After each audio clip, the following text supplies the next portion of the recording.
کی جا رہی ہے بقول ان کے ایک مخصوص سیاسی پارٹی جو ہے وہ اور اس کے کارندے جو ہیں وہ ڈیجیٹل دہشت گردی میں ملوث ہیں. اس پر میں صرف ایک سوال جو ہے وہ پوچھنا چاہوں گی کہ ڈیجیٹل دہشت گردی اپنے آپ میں ہی از ناٹ اے ٹرم، مطلب اس کا خود کا کوئی وجود نہیں ہے. مطلب ہم سنتے ہیں ورڈ جیسے کہ سائبر کرائم، سائبر ہوتا ہے، سائبر حملے ہوتے ہیں، وہ ایک الگ چیز ہوتی ہے، بٹ ڈیجیٹل دہشت گردی is in itself is nothing. So سمجھ سے بات آتا ہے کہ ڈیجیٹل دہشت گردی کا جو بیان ہے ان کا، اس کے پیچھے کس طرح کی ہوا ہے. ڈیجیٹل دہشت گردی سے مراد یہ ہے کہ ایک مخصوص طبقہ جو کہ اپنی اظہار رائے کو مختلف انداز میں بیان کر رہا ہے، آپ کے نزدیک ان کی اظہار رائے جو ہے دہشت گردی ہے. جیسے میں اب یہاں بیٹھی ہوں اور میں کہہ دوں کہ مجھے اگر ایک انسان ہے اس کا بیانیہ یا اس کا نظریہ، اس کا تجزیہ پسند نہیں ہے تو میں کہہ دوں کہ جی وہ تو ڈیجیٹل دہشت گرد ہے. That is totally unfair. کسی بھی ملک میں ایسا نہیں ہوتا.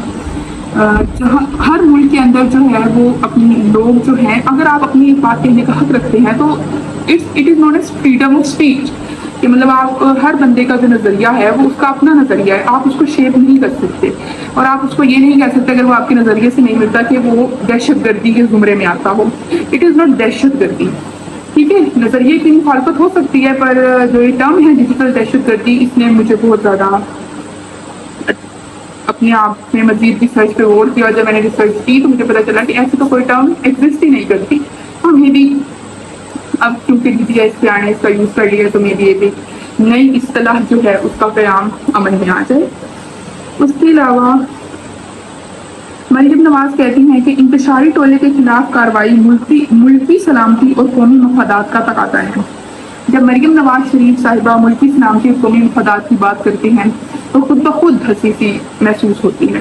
جب میں یہ خبر اسکرین پر چلتی ہوئی دیکھ رہی تھی تو اسی اسکرین پر نیچے جو پٹی ہوتی ہے اس پر یہ چل رہا تھا کہ گجرانوالہ کے اندر ایک بڑے بھائی نے چھوٹے بھائی سے 30,000 بجلی کا بل آنے پر جب 15,000 روپے مطلب کہ آدمی رقم جو ہے اس کا مطالبہ کیا تو چھوٹے بھائی کے انکار پر بڑے بھائی نے اسے قتل کر دیا. تو مریم نواز صاحبہ یہ بتائیں کہ ان کی حکومت میں اور جس صوبے کی اس وقت وزیر اعلیٰ ہیں اس کے اندر یہ کس طرح کے واقعات پیش آ رہے ہیں کہ بھائی جو ہیں وہ بجلی کے بلوں پر اپنے دوسرے بھائی کو قتل کر دے. 15,000 روپے بجلی کے بل کے پیچھے جب ایک بھائی دوسرے بھائی کو قتل کر دے تو آپ اندازہ لگائیں کہ وہ کس قدر غربت، لاچاری اور بے بسی کی کیفیت ہوگی.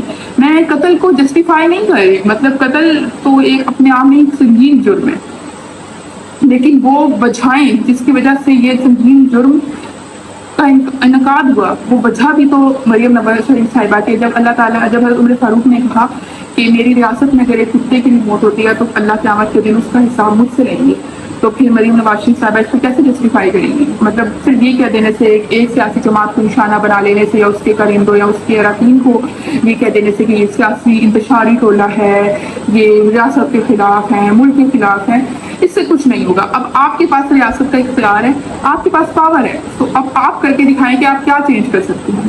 بیانات تو ہر حکومت دیتی ہے، بیانات تو بہت ہو گئے، اب آپ کچھ پریکٹیکل کر کے دکھائیں تاکہ ہم دیکھ سکیں.